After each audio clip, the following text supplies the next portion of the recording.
I'm going to start by sharing one of the words from this book. It's called Wisdom Keys in Words. It's a book I wrote some time ago, and I find it to be very inspirational for a number of reasons, and let me share some of those with you. I found growing up that I don't know about you, but I found growing up that there were so many limiting words that I heard that became a part of my belief system.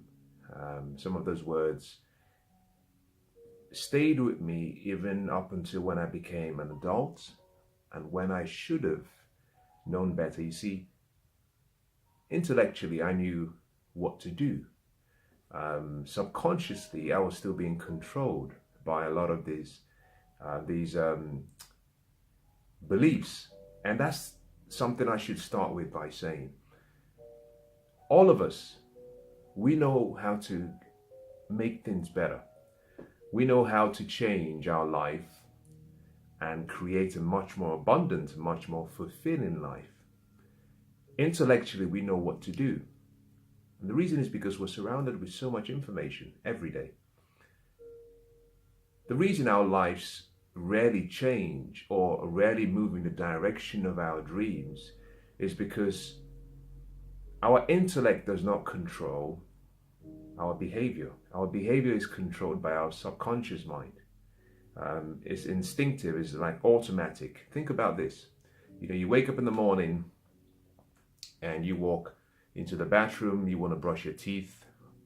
You do that automatically because it's become a habit. And that's the same thing that happens for each and every one of us. We have habits, and those habits, when you bring a lot of them together, they form what we call paradigms, effectively conditioning. We're conditioned. A lot of us think in a certain way because our habits and our paradigms are controlling how we think. A lot of us feel differently or react to things differently because of our conditioning. A lot of us have beliefs and philosophies also controlled by our conditioning. And so I found that I had a lot of limiting beliefs that I had picked up from various areas, environments and experiences and encounters with people. But more importantly, a lot of it also came from my lack of wisdom and lack of knowledge. And so I decided, when I started to write books, I decided that it would be nice to have something in the form of what I'll call a small book. I call this a small book, meaning you can read this book in a very short while, but it also, what makes it really profound is I cover about 25 to 30 different areas of life. And these are simply short sentences that can change your belief system.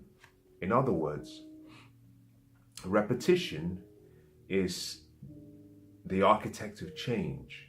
It's how we learn. It's the foundation to all learning.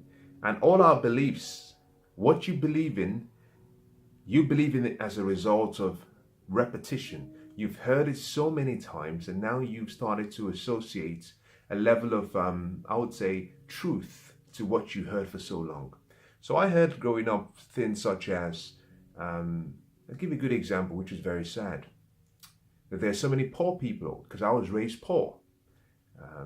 I was raised by two great parents. We were spiritually wealthy, but financially, in terms of material wealth, we didn't have any. And I looked around my environment, and there were so many poor people as well. And so I grew up with this flawed belief that, God must have created a lot of poor people because he loved poor people, which is really sad and tragic. And I think the more I've increased my understanding about life, the more I've come to realize that the greatest tragedy in the world is ignorance. Wars are fought because of ignorance. Greatness is hidden forever because of ignorance.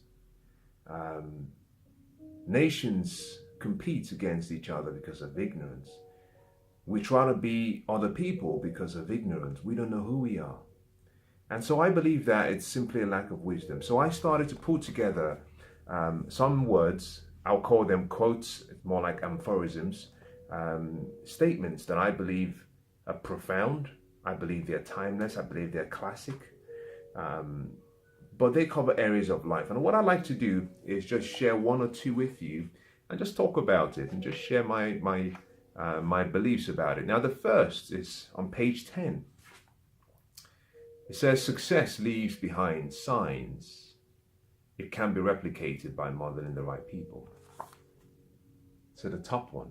So this is what the book looks like. It's just really short aphorisms, quotes you might call them, but very powerful. And in this section, I'm reading from the section on wisdom. So I started with wisdom. That's the first part of the book, wisdom.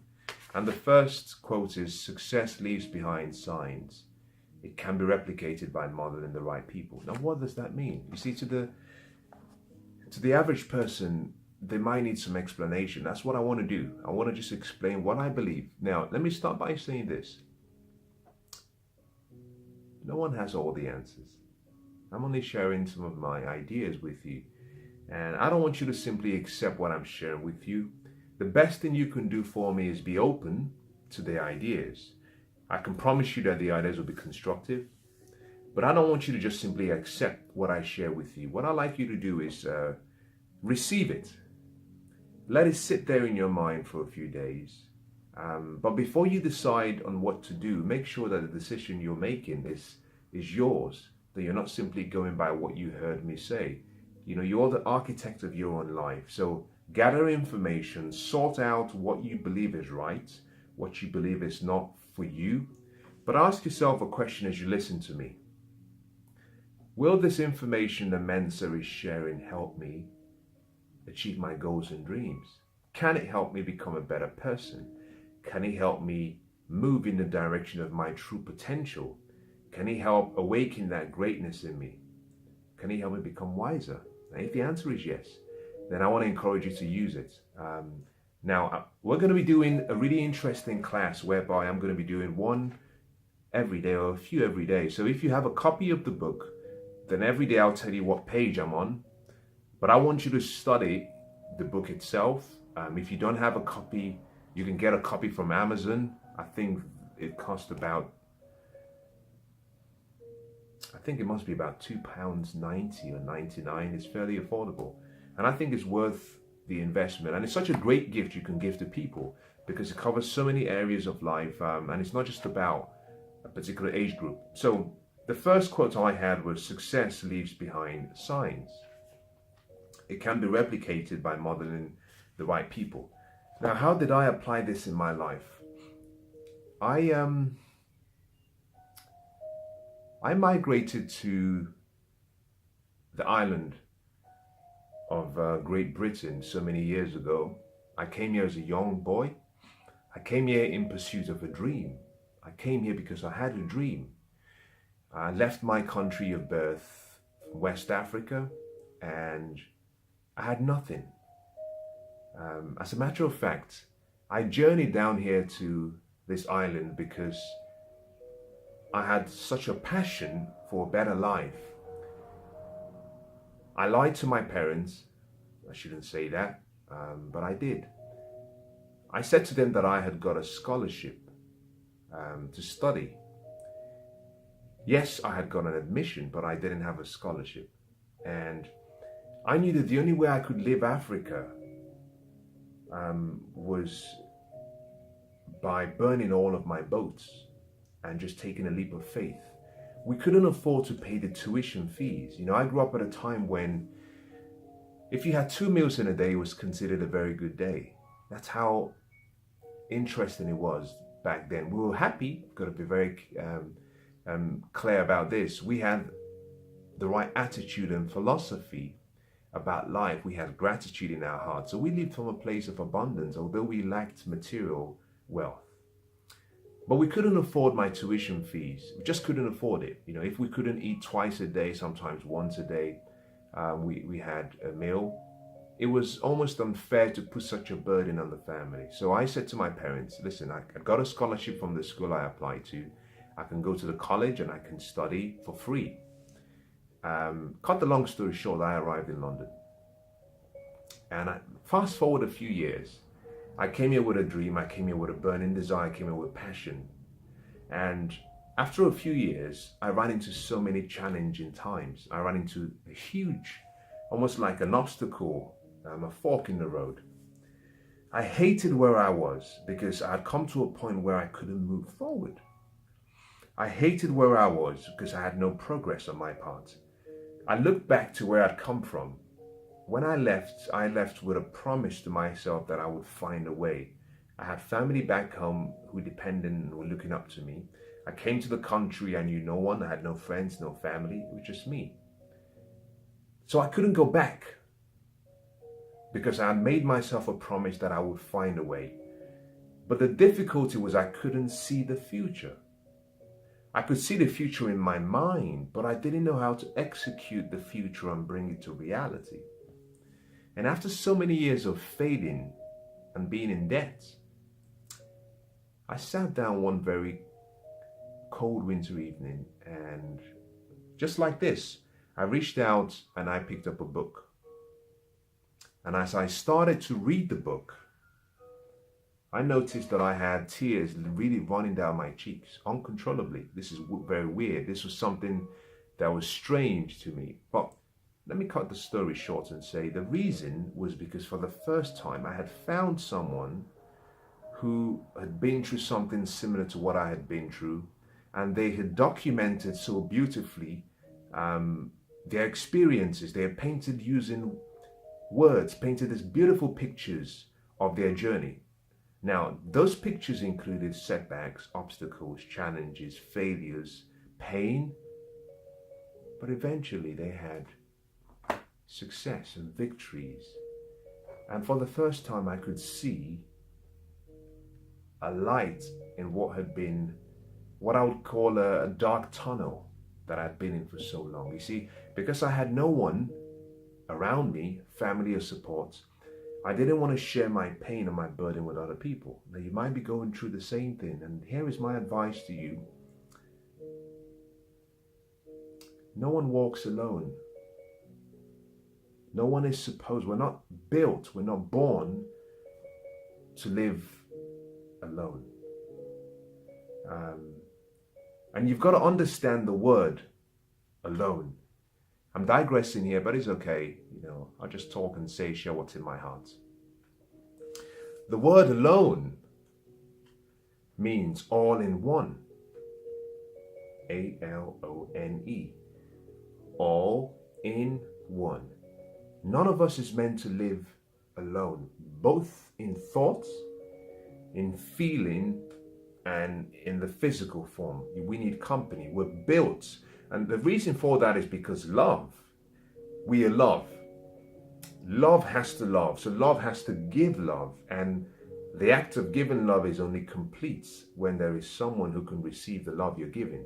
So we're built to be together, stronger together. But I didn't understand. I was ashamed. And I didn't want to be the poor African boy who had arrived in Great Britain who was struggling. So I ran into this cave, and the more I struggled, the more I went inside. And for the first time reading that book, I could see a light in that dark tunnel. As I started to study more, I realized something, that success in itself leaves behind signs. And that's where that quote, the quote that I just read to you from here, from page number 10, that is where the quote comes from. Page number 10, success leaves behind signs. It can be replicated by modeling the right people. You see, I got into a point where I realized that my way wasn't working. I had done it my way for so long, and the results I had were not consistent with the vision that I had in my mind.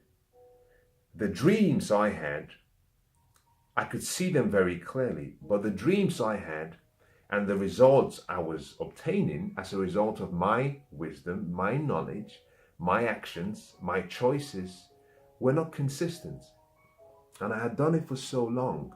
So I came to a conclusion that my way wasn't working. And I had to do something drastic. And so I made a decision. Having come across someone who had been very successful, I said, okay, well, I'm going to study success. I'm going to study health. I'm going to study happiness. I'm going to study joy and prosperity. I'm going to study good fortune. And here is the key. If you want to be successful, I don't know what your goals and what your dreams are. If you want to be successful, study success. If you want to be happy, study happiness. If you want to be a great father, study psychology, study the books about parenting, study books about how to manage emotions, study books about yourself. If you want to be wise, then study books about wisdom. If you want love, then study books about love. But you see, life begins as a study first. Then it becomes an act, then it becomes a lifestyle. But it all begins as a study. So as I started to study all of these selected people, I found that there was a consistency in their lives. I found that there was a common theme in how they lived. They had a way that they processed information. They thought very differently. Their philosophies were different. Their belief system was different. Their habits were different. Their character was different, and their lifestyles were different. And so I made a decision that I would simply replicate their success.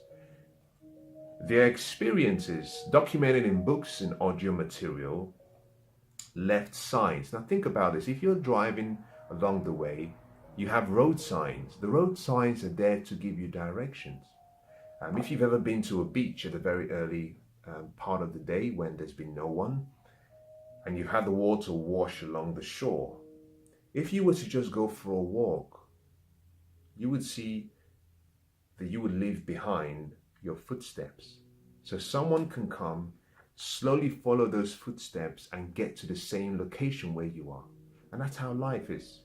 We all live behind footsteps, and all we have to do to achieve our dreams and goal is to, first of all, decide what we want, and then find the right people who have achieved what we want.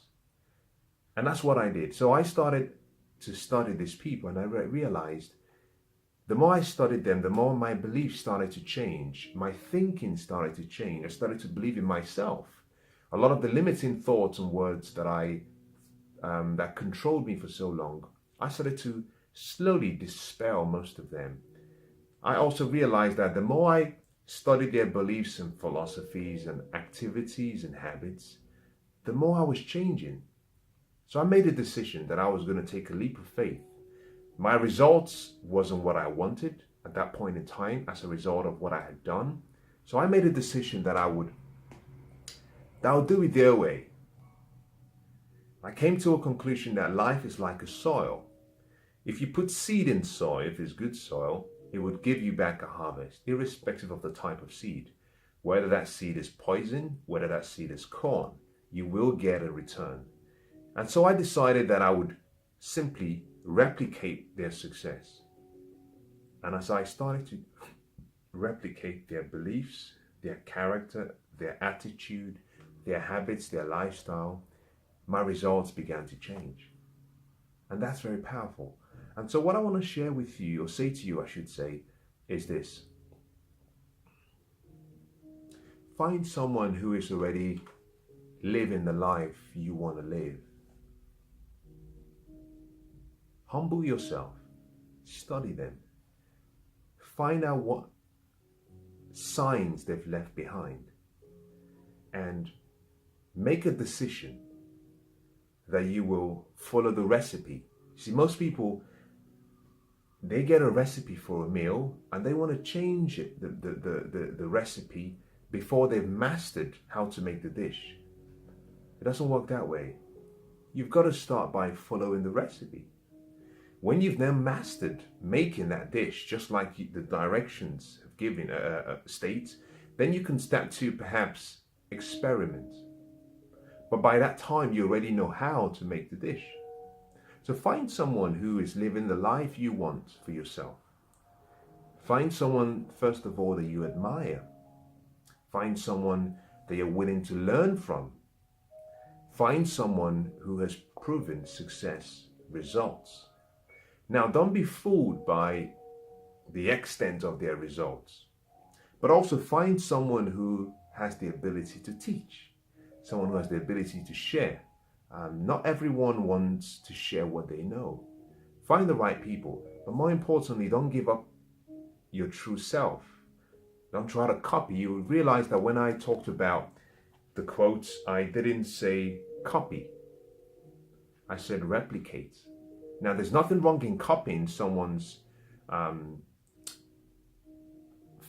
thinking and philosophies, but don't copy their identity, because you're unique. You have a unique identity. Don't copy them to the point where you lose yourself. What you want to do is find people that you can see through them. You want to see through them, not really look up to them.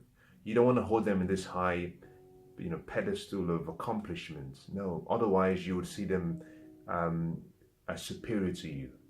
They're not superior to you. We're all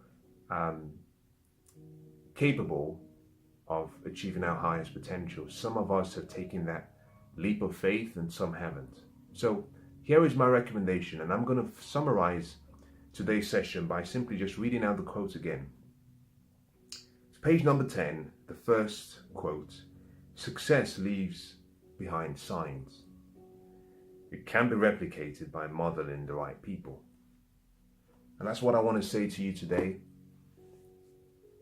Life can be very easy. Now, I consider my life today, and whatever I might consider a success, because that's a very subjective word, but everything that I've achieved today, I can tell you that it's come down to one simple principle: the decision to find people who are better than me and simply model, replicate what they do well. You see, I'm not going to live long enough to make all the mistakes that I want to make and then start enjoying the experience.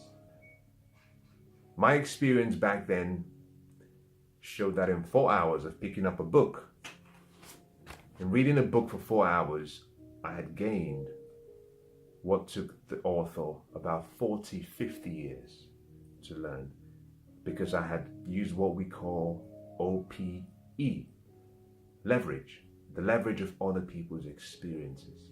So find success, study it, make sure it's the right people, and then replicate the success by modeling their beliefs, model their behavior, model their habits and their lifestyle. But understand something, no one is perfect. So you've got to be selective about what you take from people. Know what you want.